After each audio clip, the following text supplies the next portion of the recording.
December 1792. The speech I'm about to read to you was delivered by Robespierre to the, let me pull it up here,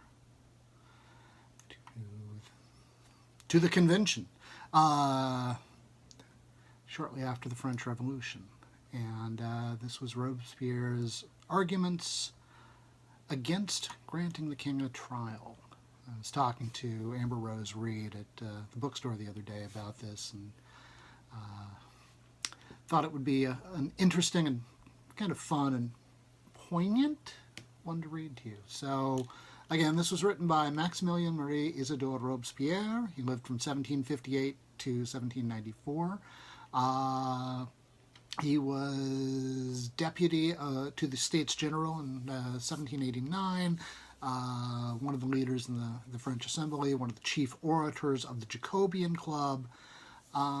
He opposed the Girondists and became a member of the Committee of Public Safety, was closely identified with the horrors of what's known as the Reign of Terror, and eventually he was overthrown and put to death. And this was his argument, against a trial for the king. The Assembly has unwittingly been drawn far from the actual question. There is no question of a trial. Louis is not an accused. You are not judges. You can be only statesmen and the representatives of the nation. You have no sentence to render for or against a man, but a measure of public safety to take, an act of national providence to perform. A dethroned king in a republic is good for only two purposes: either to trouble the tranquility of the state and to unsettle liberty, or to establish both. But I maintain that the character which your deliberation has hitherto taken on tends directly against the goal. Louis was king, and the republic is founded. The great question which occupies you is decided by these words alone. Louis has been dethroned for his crimes. Louis denounced the French people as rebels. To chastise them, he has invoked the arms of his brother tyrants. Victory and the people have decided that he was the rebel.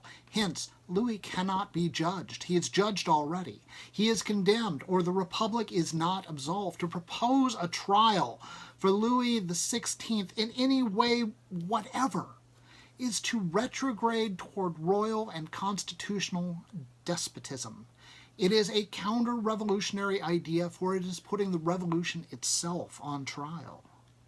Indeed, if Louis can still be the object of a trial, Louis can be absolved. He can be innocent. What do I say? He is presumed to be so until he is judged. But if Louis is absolved, if Louis can be presumed to be innocent, what does the revolution become? If Louis is innocent, all the defenders of liberty become calumniators. All the rebels were friends of truth and the defenders of oppressed innocence.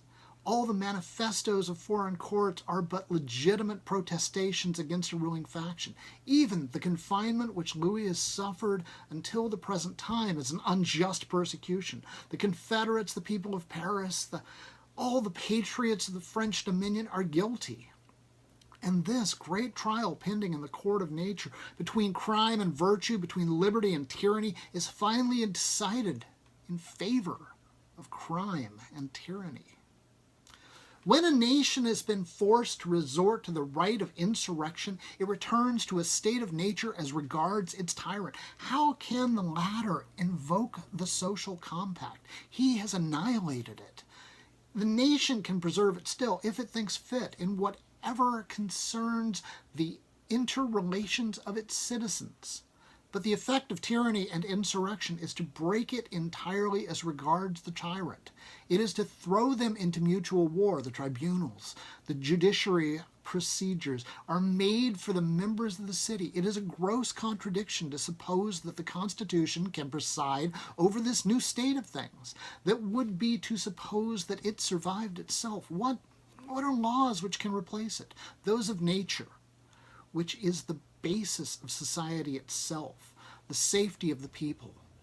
The right to punish the tyrant and that to dethrone him are the same thing. The one does not admit of different forms from the other. The tyrant's trial is insurrection. His judgment is the fall of his power. His penalty, whatever the liberty of the people demands. Peoples do not judge like judiciary courts. They pass no sentences. They hurl the thunderbolt. They do not condemn kings. They thrust them back into oblivion.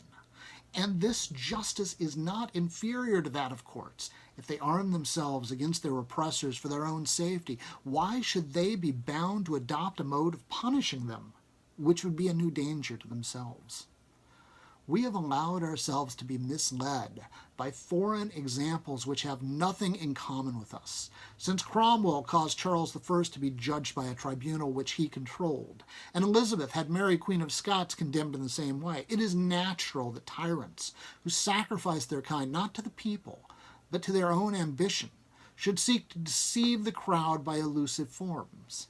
It is a question neither of principles, nor of liberty, but of trickery and intrigue. But the people, what other law can they follow but the injustice and reason supported by their omnipotence? A trial for Louis XVI. But what is this trial if it is not the call of insurrection to a tribunal or to some other assembly? When a king has been annihilated by the people, who has the right to resuscitate him in order to make of him a new pretext for trouble and rebellion? And what other effects can this system produce? In opening an arena to the champions of Louis XVI, you resuscitate all the strife of despotism against liberty. You consecrate the right to blaspheme against the Republic and against the people, because the right to defend the former despot involves the right to say everything that concerns his cause. You arouse all the factions. You revive, you encourage dying royalism. The people might freely take part for or against it. What more legitimate, what more natural than to repeat everywhere the maxims that his defenders would be free to profess at your bar and from your very tribune? What kind of a republic is it, whose founders raise up adversaries on every side to attack it in its cradle? It is a great cause, it is said, which must be judged with wise and slow circumspection. It is you who make a great cause of it. What do I say? I say that it is you who make a great cause of it. What do you find great in it? Is it its difficulty? No. Is it the person? In the eyes of liberty, there is none more vile. In the eyes of humanity, there is none more guilty. He can impose again only on those who are more cowardly than himself. It is the utility of... Is it the utility of the result? That is one more reason for hastening it.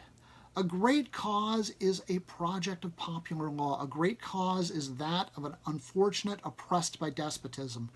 What is the motive of these everlasting delays which you recommend to us? Are you afraid of wounding popular opinion? As if the people themselves feared anything but the weakness or ambition of their mandatories. As if the people were a vile troop of slaves stupidly attached to the stupid tyrant whom they have prescribed, desiring at whatever price to wallow in baseness and servitude. You speak of opinion. Is it not for you to direct it, to fortify it? If it goes astray, if it becomes depraved, who must it blame for it, if not you yourselves? Are you afraid of displeasing the foreign kings leagued against us? Oh, without doubt. The way to conquer them is to appear to fear them. The way to confound the criminal conspiracy of all the despots of Europe is to respect their accomplice. Are you afraid of foreign peoples? Then you still believe in the inborn love of tyranny. Why then do you aspire to the glory of emancipating the human race? By what contradiction do you suppose that the nations which have not been astonished by the proclamation of the rights of humanity will be terrified by the chastisement of one of its most cruel oppressors? Finally, you fear, it is said, the verdict of posterity. Yes, posterity will be astonished indeed at your inconsistency and your weakness. And our descendants will laugh both at the presumption and the prejudices of their ancestors. It has been said, the genius is necessary to penetrate this question. I maintain that it requires only good faith. It is much less a matter of self-enlightenment than of not willfully blinding oneself. Why does a thing which seems clear to us at one time seem obscure at another? I have heard the defenders of inviolability advance a bold principle, which I should have almost hesitated to express myself. They said that those who would have slain Louis XVI on the 10th of August would have performed a virtuous action. But the sole basis of this opinion can be the crimes of Louis XVI and the rights of the people. Has an interval of 3 months changed his crimes or the rights of the people? If then he was snatched away from public indignation, it was without doubt solely that his punishment, solemnly ordered by the National Convention in the name of the nation, should be more imposing to the enemies of humanity. But to bring up the question whether he is guilty or whether he can be punished is to betray the trust of the French people. Of what importance to the people is the contemptible person of the last of the kings? Representatives, what is important to them? What is important to yourselves is that you fulfill the duties which their confidence has imposed upon you. You have proclaimed the Republic, but have you given it to us? We have not yet made a single law which justifies that name. We have not yet reformed a single abuse of despotism. Away with names. We have still tyranny complete. And in addition, factions more violent, charlatans more immoral, with new ferments of troubles and of civil war. The Republic! And Louis still lives. And you still place the person of the king between us and liberty. Let us fear to make criminals of ourselves on account of our scruples. Let us fear that by showing too much indulgence for the guilty, we may place ourselves in his place. A new difficulty. To what punishment shall we condemn Louis? The punishment of death is too cruel. No, says another. Life is more cruel still. I ask that he may live. Advocates of the king. Is it through pity or cruelty that you wish to save him from the penalty of his crimes? As for me, I abhor the penalty of death so lavish in your laws, and I have neither love nor hatred for Louis. Crimes only I hate. I have asked the assembly, which you still call constituent, for the abolition of the death penalty. And it is not my fault if the first principles of reason seem to it moral and political heresies, but you never bethought yourselves to invoke them in favor of so many unfortunates, whose offenses are less than their own by those of the government. By what fatality do you remember all them, only to plead the cause of the greatest of all criminals? You ask an exception to the death penalty for him alone, against whom it can be legitimate. Yes, the penalty of death is generally a crime, and for that reason alone, according to the indestructible principles of nature, it can be justified only in cases when it is necessary for the safety of individuals or the social body. Public safety never demands it against ordinary offenses, because society can always guard against them by other means and make the offender powerless to harm it.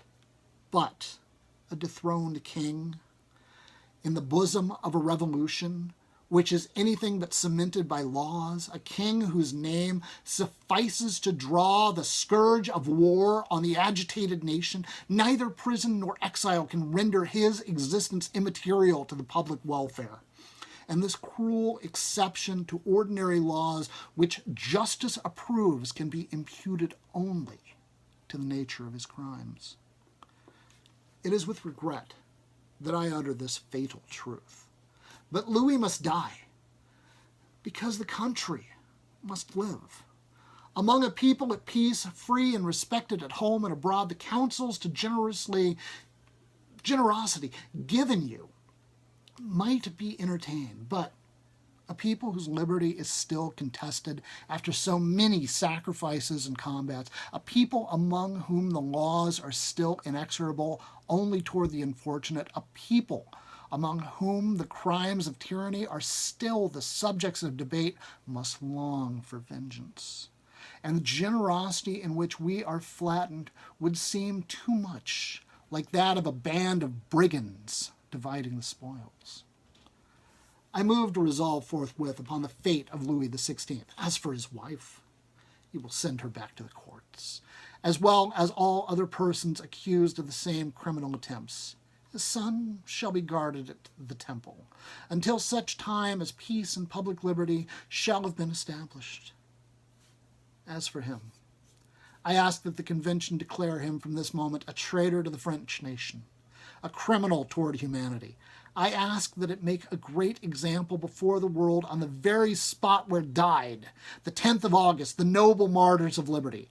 I ask that this memorable event be commemorated by a monument designed to nourish in the hearts of the people the consciousness of their rights and the horror of the tyrants, and in the souls of the tyrants, a salutary terror of the people's justice. Thank you for tuning in. That was Robespierre and his argument against trying Louis XVI. I hope you enjoyed it, and tune in next time. I'll read you something else.